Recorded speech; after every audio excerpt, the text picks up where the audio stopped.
Oleh karena itu, ikhwah sekalian yang masih disibukkan dengan perselisihan karena bermadhab atau tidak bermadhab, karena perbedaan khilafiyah, kita sudahi hal ini. Kalaupun kita mempermasalahkannya, kita permasalahkan dalam sebuah pembahasan ilmiah yang di situ akan dihasilkan faedah-faedah yang bermanfaat dari munadharah tersebut, sehingga kita mendapatkan pencerahan, mendapatkan ilmu baru, bukan mendapatkan seperti yang sudah-sudah, tahdir, tabdi, hajar serampangan.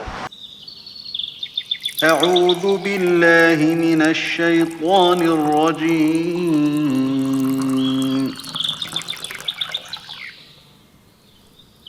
Bismillahirrahmanirrahim. Alhamdulillah wassalatu wassalamu ala Rasulillah wa ala alihi wa sahbihi wa sallama tasliman katsira, amma ba'd. Bermadhab atau tidak bermadhab, hal ini kerap menjadi polemik di tengah ikhwah pengajian, bahkan asatidah, di mana mereka mempermasalahkan apakah seseorang yang beribadah pada Allah, ya, apakah sholat, zakat, puasa dan yang lainnya, itu apakah harus melalui thariqah jalan madhab tertentu atau langsung melalui dalil. Dan hal ini kerap kali memicu perselisihan, pertikaian di antara para ikhwah dan asatidah, dengan klaim satu sama lain bahwa mereka lah yang berada di atas al-haq dan yang lainnya berada di atas kebatilan. Perlu diketahui bahwasanya para ulama yang mereka menganjurkan untuk bermadhab, mereka adalah ulama ahlus sunnah, dari ulama mutaqaddimun sampai mutaakhirun. Bahkan para ulama kita semisal Syekh Shalih Al-Fauzan, beliau menganjurkan agar kita mempelajari fikih itu sesuai dengan madhab. Bahkan beliau menganjurkan madhab yang dominan yang ada di negeri seseorang tersebut. Dan orang yang bermadhab bukanlah berarti dia meninggalkan dalil, karena para ulama yang mengajarkan madhab itu maknanya adalah mereka mengamalkan Al-Quran dan Sunnah dalil dengan pemahaman salafus saleh, dengan pemahaman ijtihad-ijtihad para fuqaha yang akhirnya menjadi madhab mereka. Oleh karena itu hal ini janganlah menjadi sebuah hal yang berkepanjangan, perselisihan, bahkan dibangun di atasnya sikap saling membid'ahkan, ini yang lebih mengerikan, ya, atau sikap saling mentahdir, atau membangun al-wala wal bara di situ, di mana orang-orang akan berlepas diri dari yang bermadhab atau tidak bermadhab.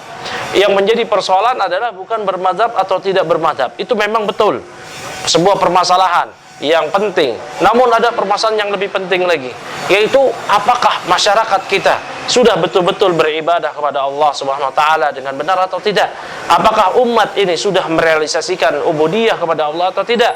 Dimana kalau kita melihat keluar, bahkan ke keluarga kita sendiri, banyak orang-orang yang belum mereka menegakkan sholat, mereka terjatuh ke dalam kesyirikan, di mana sekularisme, pluralisme mencengkram kita di setiap sudut, bahkan didukung oleh para penguasa. Oleh karena itu, permasalahan bermadhab atau tidak bermadhab hanyalah permasalahan yang dikaji di majlis-majlis khusus di antara ikhwah atau asatidah, bukan permasalahan yang mesti dilempar ke floor, ke khalayak ikhwah yang baru ngaji atau kepada umat, di mana umat saat ini mereka tidak sholat, banyak di umat tidak sholat, wanitanya tidak tutup aurat, mereka tidak mengenal tauhid. Dan ini yang harus kita menjadi pusatkan perhatian, ini yang menjadi kita fokuskan dalam dakwah kita, bukan masalah bermadhab atau tidak bermadhab. Yang kita harus fokuskan ialah bagaimana umat merealisasikan ibadah mereka kepada Allah Subhanahu wa taala. Berikutnya, dalam masalah madhab atau tidak bermadhab, haruslah kita toleran bahwasanya permasalahan ini, perselisihan ini hanyalah perselisihan, bukan masalah prinsipil. Artinya bukan masalah akidah. Nah, kita betul harus gontok-gontokan dalam perkara akidah apabila kita berselisih dengan lawan kita. Namun tidak tepat kalau itu kita terapkan kepada perselisihan khilafiyah fikih antara bermadhab dengan tidak bermadhab atau satu madhab dengan madhab yang lain. Ini tidak tepat.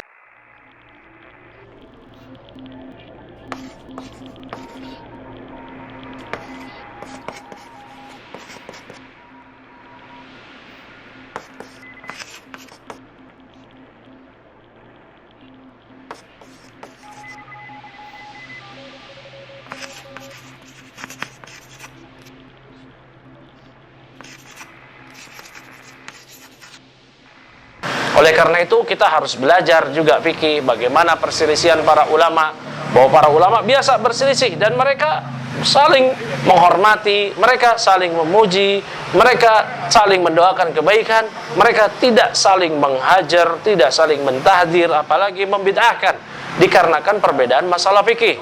Dan berikutnya, orang yang mereka membangun sikap karena perbedaan masalah fikih ini menunjukkan kedangkalan ilmu. Para ulama salaf di antara Qatadah mengatakan, man lam ya'rifil khilaf, siapa yang tidak mengetahui perselisihan fikih di kalangan para ulama, lam yashumma anfuhu al-fiqha, berarti hidungnya belum mencium aroma fikih. Hidungnya belum mencium aroma fikih. Jangankan dia kenal fikih, aroma fikih saja belum dia cium. Ya, ini perlu diperhatikan. Oleh karena itu, janganlah kita dengan cepat, dengan segera memvonis orang lain itu keliru, di atas kesesatan, di atas kebid'ahan, hanya karena perkara fikih yang kita tidak ketahui sandarannya dan orang tersebut mengetahui sandarannya. Aisyah radhiyallahu taala anha mengatakan, "Ma'asra'un nas ayaibu ma ilma lahum bih." Betapa cepatnya orang-orang mencela sesuatu hal yang mereka tidak ketahui. Jangan sampai kita seperti yang dikatakan oleh Aisyah ini. Dan memang manusia cenderung akan memusuhi apa yang dia tidak ketahui. Sebagaimana dikatakan dalam pepatah Arab, al-insan aduwwun ma yajhaluh. Seseorang itu adalah musuh dari apa yang tidak dia ketahui. Maka tatkala dia tidak mengetahui suatu perkara, dia akan memusuhinya. Dia anggap itu adalah menyelisihi masalah prinsip-prinsip. Padahal itu bukan masalah prinsipil, bukan permasalahan usul, hanya permasalahan furu'iyah, hanya permasalahan fikih yang para ulama mereka luas, mereka toleran di situ.